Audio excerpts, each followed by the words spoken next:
welcome back to my channel. It's Clover, and today we are going to talk about emergency funds. As we are in the middle of the coronavirus crisis, now more than ever is a really important time to get your emergency fund in place. And so today I just kind of want to go over what an emergency fund is, but also how I kind of kidded myself into thinking that I had an emergency fund when actually I really didn't, and what those excuses were and why my excuses were really bad and so why I've also changed tactics now. So we'll dive right in. Right now is a really weird time, and you might be wondering, why the heck am I talking about even starting an emergency fund when we're in the middle of what may be for some an emergency?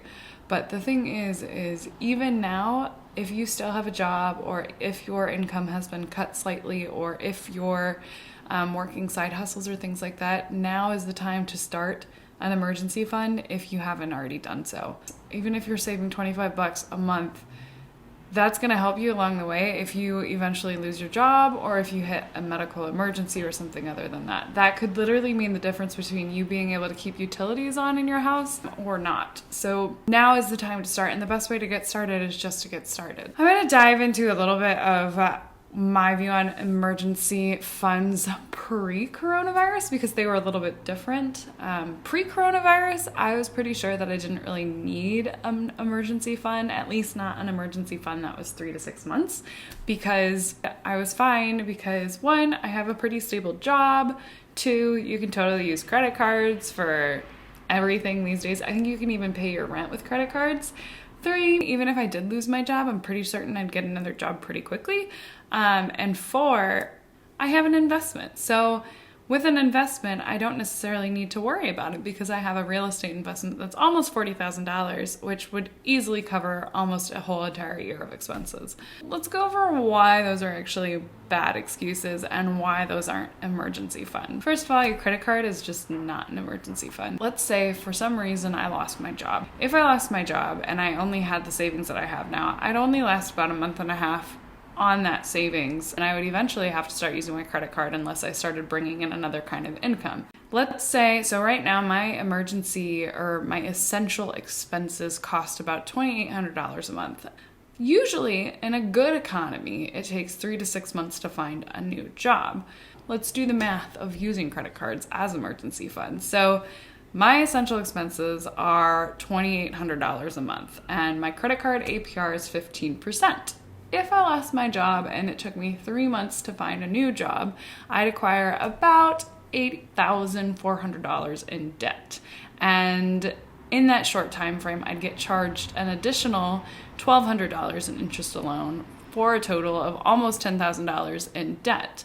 And again, we're not really paying these off because we don't have a job. So I'm waiting on paying this money off, and so it's incurring that interest.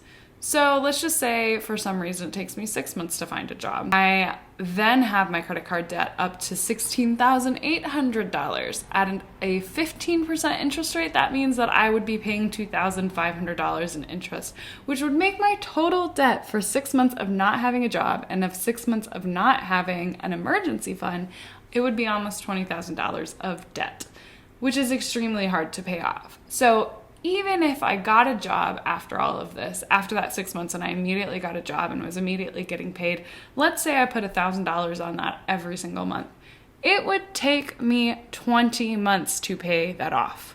So no, credit cards are really a last resort, and it's really not something that I should ever consider using as an emergency fund because of that high interest rate. Bad argument number two was my job is totally secure, so I don't really need an emergency fund, because no matter what, my job's always going to be there. The reason this is a bad excuse is because prior to coronavirus, when I was thinking of this, I could have never possibly imagined having a situation where there was a global pandemic and 17 million people in 4 weeks in the United States filed for unemployment. We currently have 75% of Americans have reported that they've had at least a 25% pay cut. So you can't really say that your job is secure when you have no idea what could actually happen. I don't think having one source of income ever is a secure situation. It's really a good idea to have multiple sources of income, which is kind of what I do with my side hustle. I get a little bit of money for managing content and social media accounts for one of my clients, but I also get a lot of income from my investments. So I kind of have 2-3 sources of income. But having just one source of income, say your job is the only place where you're bringing in income, is probably one of the riskiest situations that you could be in, because your job is never that secure. Anybody could decide to just let you go. I think we discredit our imagination. Our imagination only goes so far. I never could have imagined a global pandemic. And because of that, I have to say, there's no way that I could imagine what's going to happen next. Using that as an excuse to not have an emergency fund is not acceptable. Number 3 bad argument. If I lost my job, I could totally find another one. Again, this is a lack of imagination scenario, because when I thought this, like, oh, I don't need an emergency fund because if I lost my job, I could totally find another one, I wasn't thinking that we would ever be in a global pandemic. I could totally find a job if we weren't ever in a global pandemic. Now it kind of just voids that excuse, because it takes 3 to 6 months to get a job when we're not in a global pandemic. When we're in a global pandemic, who knows how long it could take to get a job. So I'm going to cross that out as a good excuse too. So let's move on to our next bad excuse, number 4, which is I have investments. And that's the same thing, right? Not exactly. The issue with relying on investments for your emergency fund, for one, your investments are not immediately available to you. So it's not like if I lost my job tomorrow, I would not be able to just pull out my investment from this real estate project that I'm working on. I would have to wait until that investment's due back to me in August, which is April, May, June, July, August. That's 5 months from now. And so what would I do between now and August? I would have to incur some debt. Not a great idea. An emergency fund is something that should be really easily accessible to you. And the other issue with claiming investments are your emergency fund is that I could lose my investment. That's the whole point of investing, is there is risk in investing. And while I'm totally good with that risk, what I should have done is made sure that I'm okay with my emergency fund, have a pretty solid emergency fund in cash available to me that is only an emergency fund, and then invest money that I don't need right now. So I didn't do that. Instead, I invested a crap ton of money in this real estate thing. And if I lose it, I'm lost. I lose out on like $40,000, which I'm not excited about. Not something that I want to happen, especially now with the coronavirus situation going on. It's the situation that we're in. Because of these things, and because of the coronavirus, I have realized that I have a lot of work to do in terms of building my emergency savings. Let's talk about what an emergency savings account is. An emergency fund is cash on hand that you have in the event of an emergency. So it's whether you lose your income, whether you are put in the hospital, whether you have a roof that needs repaired because of random hail damage, an emergency fund is exactly that. It's supposed to be there for you, easily accessible, so that you don't have to use credit in order to pay for an emergency. With that being said, it's money saved in the bank, and it's only something that you should be using for emergencies. So it's not something that you can be like, oh, you know what, I really feel like going to Costa Rica this week, I'm just going to pull this money out. That's not what it's there for. What it's there for is exactly that, emergencies. When it comes to how much money you should have saved in your emergency fund, most experts say that you should have between 3 to 6 months saved. But ultimately, it really just depends on what your risk preference is. So if you have a very secure job, or at least you think you have a really secure job, or maybe you have multiple streams of income, maybe you only need 3 months on because you're pretty sure you're going to be all right. Maybe you don't have a super secure job and you're concerned that maybe eventually you are going to lose your job, then maybe you should consider having 6 months or more. The reason a lot of the times that personal finance experts do not recommend having more than 3 to 6 months of savings is because you could be making money in the stock markets or in another investment by putting that money to work. However, again, it just really depends on what your risk preference is. If you feel better and sleep better at night knowing that you have a year's worth of savings available to you, freaking go for it. Because ultimately, we have no idea what's going to happen. So For example, what I have in my savings right now is only about $5,800, and that's not enough. So my risk preference would be to have first, I want to start with having 3 months savings in my bank account. And then after that, I can go back to paying off debt, but I will slowly work towards saving up to having 6 months of savings in my emergency fund, just because I'm an anxious person and I like knowing that even if I lost my job, I would be able to pay rent and pay my essential expenses for 6 months. That's plenty of time for me to figure out my next move and to also survive on things like unemployment. You have no idea, too, if you don't know what you should save whatever makes you feel good. But I definitely recommend having at least 3 months of saving, especially as we're going into the coronavirus crisis. I do want to talk about how do you save for an emergency fund, especially when we're in the middle of an emergency. The important thing to do is to start. Identify what excuses you've been making this whole time and figure out what areas you could possibly start saving in. So often I hear excuses like, well, you have to have money in order to save money. And the thing is, if you're not budgeting, there's likely money that is hiding within your monthly spending that you probably could be saving. But because you're not paying attention to where your money goes and because you don't know how you spend your money, you're right. But even if you only decide, okay, I'm not going to budget, but I'm going to make sure that every single month I'm saving $25, you're going to be in a better situation. So if you don't want to start a budget, that's fine.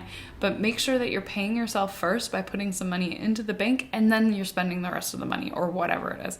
I don't recommend that. I highly recommend creating a budget, and I am very anal. I recommend my budget that lists out each category and makes you track everything you spend. However, I know there's people who really enjoy doing the anti-budget, which is a budget that basically takes into consideration your utilities, your rent, your whatever, like the main things that you have to pay for every month, and then everything else you don't have to worry about. Like, as long as you have money in your savings and as long as you have paid off your essential items, then you can do whatever you want with the rest of the money. I like values-based spending, and I have another video on how to budget based off of your values. Here are some tips on how to start an emergency fund. So first, find out how much you need to cover your expenses and make a plan to get there. Second, start a freaking budget, whether it's the anti-budget or whether it's the I'm gonna save this amount of money each month and then I'll use the rest of the money for everything else. Pick a number and stick with it. 3, dedicate all of your extra money to hitting those goals. So now that you have a goal and you know what you want to get, put that stimulus money into this emergency account. Put your tax refund into the emergency account. Put the $20 you find on the street into your emergency account. Keep freaking saving that money because now is the time. 4, if you need to, start a side hustle. There are so many ways to make money on the internet. In my How Do I Save for an Emergency blog post, I have a bunch of links to these massive lists that are pretty good from other bloggers on how to make money online.